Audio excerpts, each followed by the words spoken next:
Que si tipificamos esto como delito, definitivamente el incentivo para estas prácticas de corrupción se iba a eliminar. Lamentablemente, en la ley aprobada el día de ayer no la encontré. Ahora, es en el primer tema, sobre lo que es inmoral y qué no es inmoral, podríamos hacer pues una ley, ¿no? Entonces, es inmoral recibir una computadora, pero no es inmoral recibir un curso de capacitación. Está prohibido. Eso ya es pues una reglamentación. Me dicen que tenemos que irnos todavía, no al corte, todavía. Mario, no te vuelvas loco. Tenemos un operador acá que es lo más nervioso que hay. Cálmate, hijo, no nos toca el corte. Vamos a seguir conversando con los invitados. Está preocupado por los que le están cobrando los textos escolares. Tiene que comprar. Creo, no. Pues este es papapa ya. Ahora, el libro se ríe, pues es papapa. Es otra cosa que hay que discutir. ¿Cuántos congresistas tienen hijos en preescolar? Eso sobre el primer tema. Y esas prácticas tienen un procedimiento acá. Las prácticas deshonestas ya tienen un procedimiento en la ley vigente. ¿No es cierto? No se puede decir lo que ya está legislado. ¿Cuál? Ahora, ¿me lo puedes leer? Sí, le leo, por favor. Infracciones y sanciones, artículo 5. Los directores, los profesores y el personal administrativo de las instituciones educativas públicas. Que participe, espérese pues.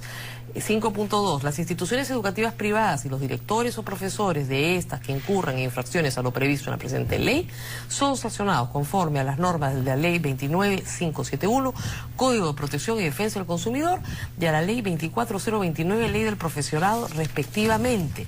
Los editoriales y los establecimientos que incurran en infracciones a lo previsto en la presente ley son sancionados conforme a las normas de la ley 29571, Código de Protección y Defensa del Consumidor. Usted lo debe saber mejor que yo, porque yo lo tengo que leer.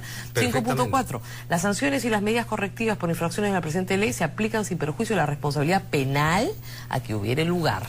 Por lo tanto, ya está regulado, pues, doctor. Hay que hacerla cumplir nomás. ¿Dónde están las denuncias? ¿Dónde está descrita la infracción? En la ley, en la ley 29671, Código de Protección y Defensa del Consumidor, y en la ley 24029, Ley del Profesorado. ¿Qué parte del Código del Consumidor? Bueno, te voy a tener ahí el código para enseñárselo. Bueno, yo soy coautor del Código del Consumidor. Ya, entonces no hay nada. Lo que pasa, sí, fíjate que el propio Indecopi, para redondear la idea, el propio Indecopi el año pasado, cuando dice, bueno, la infracción, lo que han estado alegando las editoriales es que ellos no eran proveedoras. Porque dice, el padre de familia cuando compra un libro, lo compra en la librería. No, entonces, la definición de proveedor de copia es consumidor final, sí. Entonces el proveedor y el colegio no es proveedor. Eso está clarísimo. Ahora, vamos al formato de libro reusable. Ustedes ayer han introducido un nuevo concepto, por el cual el libro de formato reusable es la única opción pedagógica. No es posible en el Perú, a partir de este año, utilizar un libro en el cual se escriba. Yo quiero preguntarle qué vamos a hacer con toda la educación preescolar, primer grado y segundo grado, que se tiene que usar para trabajar. ¿Y por qué el Congreso de la República decide por una opción pedagógica, lo ha hecho León Trachtenberg, que tiene más de 50 años de antigüedad? O sea, ¿por qué no puede ser una opción pedagógica compatible con otra, escribir, ¿no es cierto?, que me pongan un problema de caños y yo lo resuelva abajo, a tener que copiar de la pizarra, problema de caños? Si una piscina se llena con 2 caños y después, si está impreso. ¿Y por qué no escribes la respuesta nomás? Por eso, pues, la respuesta nomás. Sí, claro.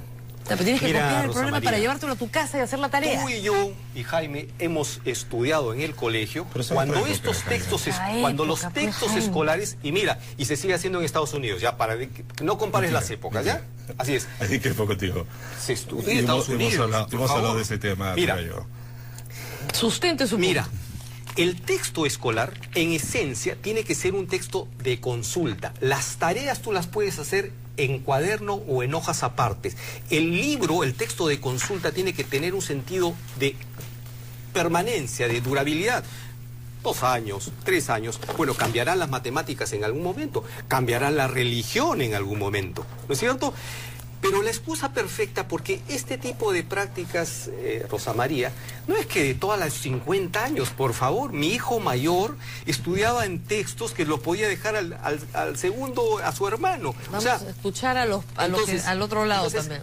El invento de algunas editoriales es haber convertido estos textos, que normalmente eran de consulta, y el alumno tenía que hacer sus tareas en cuaderno aparte, y escribir y practicar su lectura y practicar su dibujo y su regla, qué sé yo. Ahora simplemente casilleros para llenar, porque este libro se inutiliza con Vamos a escuchar al señor Carvajal. El debate político el día de ayer en la Comisión Permanente satanizaba que los precios eran muy altos y, por ejemplo, este libro de educación inicial, que no es un libro, son 5 libros, cuesta 150 soles. ¿Cómo le explico a un niño de 3, 4 años? Oye, este es tu cuaderno teórico y este es tu cuaderno práctico. Te enseño a que cuente de esta manera, identifique los colores, pero en otro trabajo, en otro cuaderno. Entonces, no hay forma.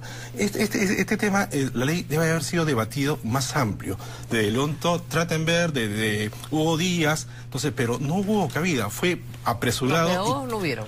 No, pero ¿Y el Ministerio de Educación qué es? ¿Estuvo presente? Por supuesto, el Ministerio de Educación, el INDECOP y la Cámara Peruana del Libro. Hemos discutido o sea, usted ha cambiado la desde orientación pedagógica del país.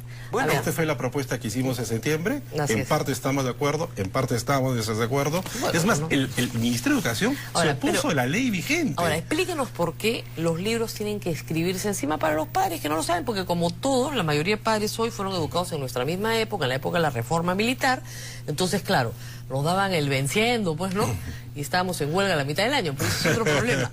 A ver, cuéntenos. Pero Rosa María, una precisión. Hoy día escuché al presidente de la República ya decir de que estos perjudica a los más pobres. Los más pobres no compran el libros porque estén en el colegio público y el Estado. Y son gratis. Una, dos. Los de clase media que tienen problemas financieros usan ya material reciclado o piratean o fotocopian. ¿Quién te permite piratear? Si el colegio recibe las visitas de las editoriales en el mes de mayo y cuentan que todos los libros que se hayan comprado y que todos sean originales, Pablo Giras, puede haber un caso aislado, por favor, pero no es el caso universal. Puede haber, no se puede generar. Puede haber, como también puede haber piratería, pues. Así es. Hay muchos colegios que piratean. Le traigo ahorita a la maquilladora de este programa que me ha contado cuánto le cobran por fotocopias de libros en el colegio. Así es. Porque le venden los libros a 15 soles. Tal vez algunos colegios que no se presten a eso. Y pero tampoco la estamos defendiendo la piratería. Pues. No estamos defendiendo la piratería. Pero hay un tema más importante. ¿Es rehusable o no es rehusable el libro? Debería. Ahora, ¿en qué casos no se puede rehusar? En el caso de matemáticas, en el caso de inicial, entonces no se puede rehusar. Pero hay un tema. Se ha creado gran expectativa a partir de esta ley. ¿Esta ley es aplicable cuándo? ¿Campaña escolar 2012 o 2013? Necesitas el reglamento. Es más, esta ley no recoge los aportes del Ministerio de Educación, el tema de certificación de textos escolares. Entonces, estamos a 2 semanas y media del inicio de la campaña. ¿Hay censura al libro en este proyecto de ley? Porque el libro no puede ser censurado de acuerdo a la Constitución. No, si te obligan a leer determinado libro y no otro, a usar determinado libro y no otro por parte del colegio, o sea, no hay la opción pedagógica de utilizar un libro en el que puedas escribir. ¿Eso es censura o no es censura? Puedes escribir en cuaderno aparte. ¿Dónde está la censura? Estamos protegiendo la economía de los padres de familia. UNESCO Pregunto. hace 100 ítems de cómo hacer un texto pedagógico. Ahora estamos diciendo que los padres de familia deciden qué libro elegir. Vamos a ir a ese tema. Los padres de familia ya estaban en junio incorporados en la ley. Estamos regulando lo que ya se reguló. El artículo 3.2 dice: en las instituciones educativas privadas y en las instituciones públicas, cuando se recomiende la adquisición de un texto escolar, la selección de los mismos se realiza con la participación conjunta de los profesores, la institución educativa y los padres de familia. La unidad de gestión educativa local puede intervenir en calidad de observador y con fines de orientación cuando su presencia sea requerida por cualquiera de las partes. Desde junio esta norma está vigente.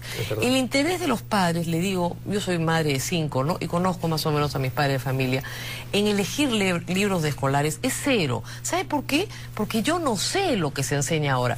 Pero usted y yo llevamos ciencias... En el colegio de tus hijos te dan los libros, sí, o sea, tú no te preocupas de eso. Pero escúcheme, usted y yo estudiamos ciencias sociales, ¿no? Ciencias sociales. Ahora se llama personal social. Así es. Nosotros estudiamos lenguaje, ahora se llama comunicación o otra cosa. Ya no sé ni cómo se llaman los cursos. Entonces, ¿qué voy a saber yo de lo que le enseñan a un chico de dialogar más con tus hijos. No, pues disculpe, yo no hago tareas. Puedes dialogar, pero no conoces la nueva tendencia pedagogía. No conozco, no sé si a la profesora le gusta hacer primero los problemas y después la teoría, o primero la teoría y después los problemas. No sé. No he estudiado eso. Nosotros estamos de acuerdo con el Banco del Libro que promueve aquí Jaime en el proyecto de ley.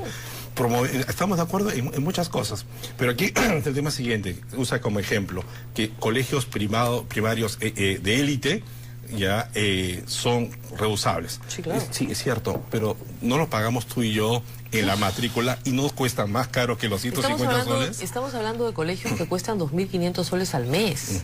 O sea, ahí sí. Y obviamente esos libros, los que usan nuestros hijos, los importan de Inglaterra en muchos casos, que son colegios británicos, y son libros carísimos. Y por en eso los colegios estatales también se utilizan libros que el Estado les regala a los niños. Que se los entregue y tienen que devolverlos porque duran 3 años. A veces tienen que devolverlos, a veces salvo no. que sean los cuadernos de trabajo. No, es que usted ha inventado una categoría comercista que se llama cuaderno de trabajo. No, yo no los he inventado. Que se llama libro. No, o sea, más bien las editoriales han convertido a los textos en cuadernos de trabajo. Admite, son libros. Claro, son pero libros. admite que el cuaderno de trabajo sí vale. Bueno, si hacen fichas, si hacen cuadernos desglosables, material en blanco y negro, qué sé yo, señor, para complementar. ¿Quién va a ser el árbitro que decida el Ministerio de Educación? Libro, esto es un cuaderno de trabajo. Porque el Vamos al Ministerio de corte Educación... lineal y regresamos. Un segundo, por favor.